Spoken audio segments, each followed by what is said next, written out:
Omikron, kekhawatiran dan harapan. Kasus masuknya Omikron di Indonesia memang harus ditangani dengan serius, tapi bukan berarti jadi panik dibuatnya. Waspada dan tetap taat protokol kesehatan wajib dilakukan. Dr. Ari Baskoro, spesialis penyakit dalam konsultan bidang imunologi Fakultas Kedokteran UNER dan Rumah Sakit Dr. Sutomo Surabaya bilang, penularan Omikron memang lebih cepat dari varian Delta.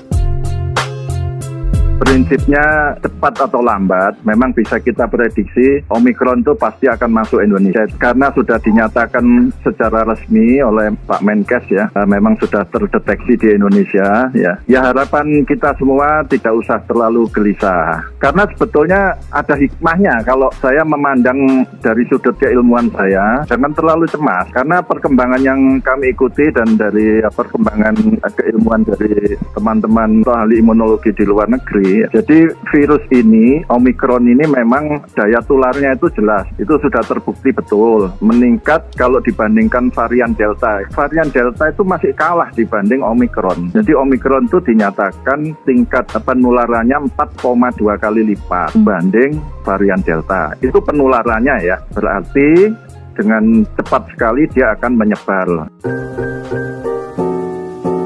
Meski penularannya terbilang cepat, Omikron tidak seganas Delta. Bahkan lebih ringan daya patologinya atau kekuatan untuk menimbulkan sakitnya. Tetapi ada sudut harapan kita ya. Dan ini dasarnya memang ya dasar ilmiah, bukan karena kita apa yang lain ya. Daya patologinya ya, istilahnya kekuatan untuk menimbulkan sakit yang berat, virus ini ternyata tidak seperti yang digelisahkan banyak orang selama ini. Itu tidak mempengaruhi beratnya penyakit, malah lebih ringan. Jadi setiap mutasi itu pasti terjadi ya, apalagi ini virus RNA ya, pasti terjadi lah itu. Dan tidak semua mutasi itu seperti yang dikabarkan pada varian Omikron ini, satu virus ini ada 50 titik mutasi dan yang hebat itu 30 titik mutasi itu terjadi di antigen S. Antigen S itu spike itu yang nampak seperti tonjolan itu kalau digambar itu ya. Dan ternyata separuhnya itu terletak pada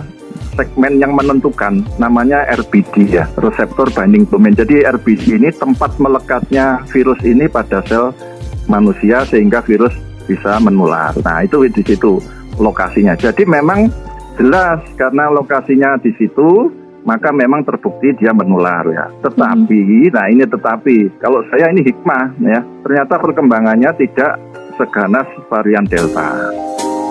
Hikmah dan harapan dari munculnya varian Omikron ini, kata Dr. Ari, akan semakin cepat menciptakan kekebalan kelompok atau herd immunity, baik secara alamiah ataupun vaksin, dan semoga menjadi penanda berakhirnya pandemi.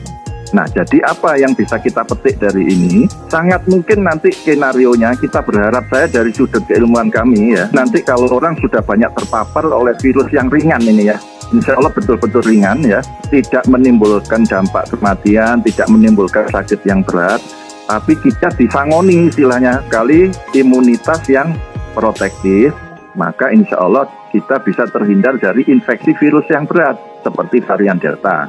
Nah, nanti kalau tubuh kita sudah mampu, ya artinya imunitas baik, ya maka dengan sendirinya virus-virus yang berat pun tidak akan mampu menemui inang atau manusia yang rentan. Ya, orang-orang yang rentan itu sudah akibatnya semakin minim. Ya, akibatnya apa? Virus sudah tidak punya kesempatan untuk menginfeksi orang lain. Maka berakhirlah pandemi. Itu suatu pelajaran kurang lebih ada dasar ilmiahnya juga harapan.